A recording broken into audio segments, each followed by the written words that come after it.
Good morning, I'm Albert Wethridge, And I'm Wesley Robinson. and we're here for another edition of You're the Boss. And Wes, you start us in prayer this morning, please. Dear Lord, thank you for this day and thank you for this opportunity to come before you and have an open discussion about your will and your direction and your way that we should be living our life and helping others to be the best that they can be and enjoy life. In Jesus' name we pray. Amen. Amen. And once again, I'm Albert, And I'm Wesley. and we're here for You're the Boss. And as Wes just prayed, we're here to try to expand lives and make them successful. And we're promised a prosperous, abundant, whole life. And this morning, over the last few weeks, we're going to continue with desire. Right. In a desire level, and you had kind of brought this up several weeks ago. Your desire level has to be built. Right. I'm learning, Wesley, and for me, my desire level had to be rehabilitated. Right. Because we had talked about our environments and how that could affect you, and we'll just expand on that today. Certainly. As far as environment, what are your thoughts? Well, we've just both got through getting back from California in a beautiful environment, and just the surroundings itself led me to just think about how when you're in a positive environment, or even an environment that is clean and neat and tidy, or an environment that is not, or into a hostile environment, it has a whole different impact on your attitude.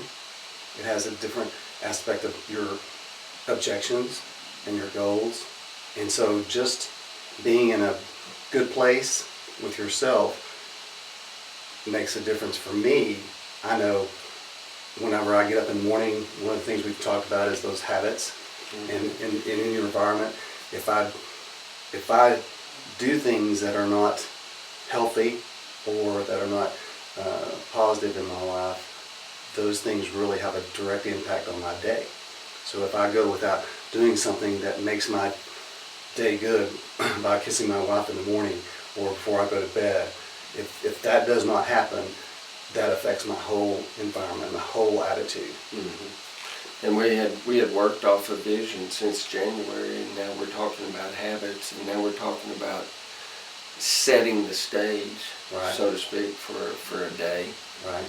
And I'll just speak a little bit to brain science. Our brain in this natural world reboots. You're in technology. Right.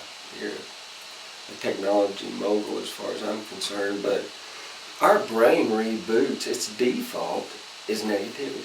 Right. So if we do nothing, our brain will naturally reboot to negative. Right. That's a huge understanding to be aware of as far as the way in this natural physical world we're built. Certainly. And I think that what you just spoke to is kind of alludes to that. Certainly. So environments coming from California, you can think about a lot of different types of environments. You were saying it was neat and beautiful. Right. I enjoyed that immensely. Some of the boardrooms I've been in, though, while I was supposed to be the one who had all the answers, weren't neat and beautiful. Right. So how do you extend what you just spoke to, that idea, to that next level? That boardroom, that whether it's in California or not, it's high pressure. It's got a lot of things going on in it. Certainly.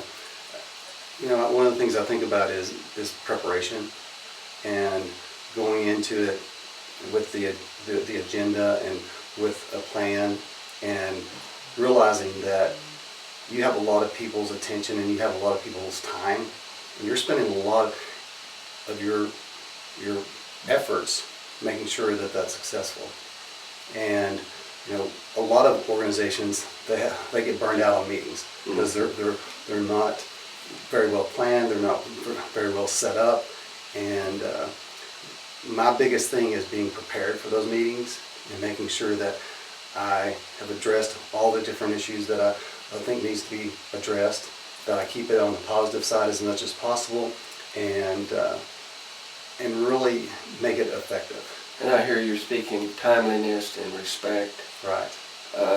I'm assuming this, whether you're respected or not, Right. during the meeting. Right.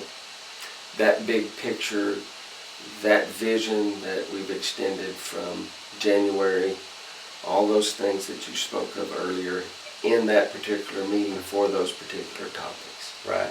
And you're respecting. So leaders, you know, you have to set yourself. It's difficult being a leader. You bet. Definitely.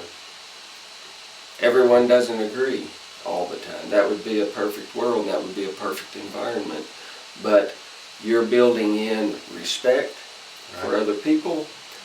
You've got different goals and topics that come up. You don't necessarily can't control Right. everything. So let's take worst case. Let's say that the scenario is highly negative. It's Right. something that you believe, it's part of your goals that came from your goal setting and your vision, Right. but someone's just not on board. Right. When you get to that, there are sometimes impasses. Right. You know, I don't know, but Certainly. there are, and so what happens at the impasse? You know, it's very difficult to identify when that happens and to not let it carry on. What I normally do is I'll say, let's table this discussion. That way it will cease the discussion and we'll go on to the next subject. Because if you don't come out with answers or resolutions, then you're not doing any good for anyone. Mm-hmm. So, you know, my goal is to say, let's table that till next time. Let everybody defuse and rethink, and then come back with solutions. That's huge. That's part of the process. Right. So many times in one meeting we think that we have to accomplish everything and get everything completed and everything solved. Right. I just thought about that on the personal side of my life too, Wesley. I might start using that. Why don't we table this and we'll come back to it at our next meeting, and you can use that in a lot of cases. That was a huge revelation this morning for me. Yeah. And then let's go post-formal, okay? We've tabled it. We're going to come back. Understand, you're building piece by piece. That next meeting, you'll go back to, you're not avoiding topic. Right. After the formality of a meeting, then do you avoid those people, or how do you manage that? You know, one of the things I try to do is I try to look at it as their perspective, or was there something that was causing them to say that or react that way? It could have been something that happened that day that I have no clue about. It could have been something that I said that they misunderstood, or they took it a different way. There are so many different factors that are out there that I have to realize that, number one, it's not my responsibility to try and make them understand. Right. But I'm going to do everything I can to make sure that the meeting goes successful and that we get the results that we want. And then I'm also predicting that you're building productive, positive things, Yes. even in the most stressed of climates. You bet. And I think my personal thing is that as long as I'm keeping it positive, and as if I'm looking at it as what we can do better, because we can always do better in everything that we do, in every life situation. We can always do better. There's not anyone in my life that I've ever met that has not been able to take it to the next level.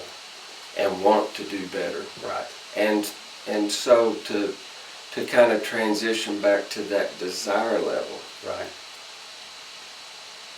And I'm a study on that as well. Right. Since you introduced that.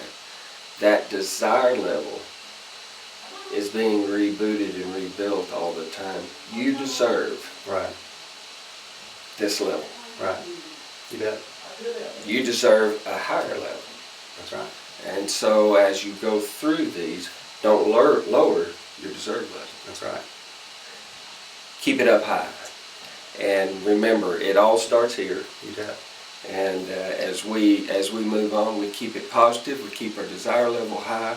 And I'll promise you, as you are my accountability, that this week I'll have a high deserve level. Yeah. And you as Same well. here. And you guys have a great week. Until next time, I'm Albert Wethridge. And I'm Wesley Robinson. And you have a great day.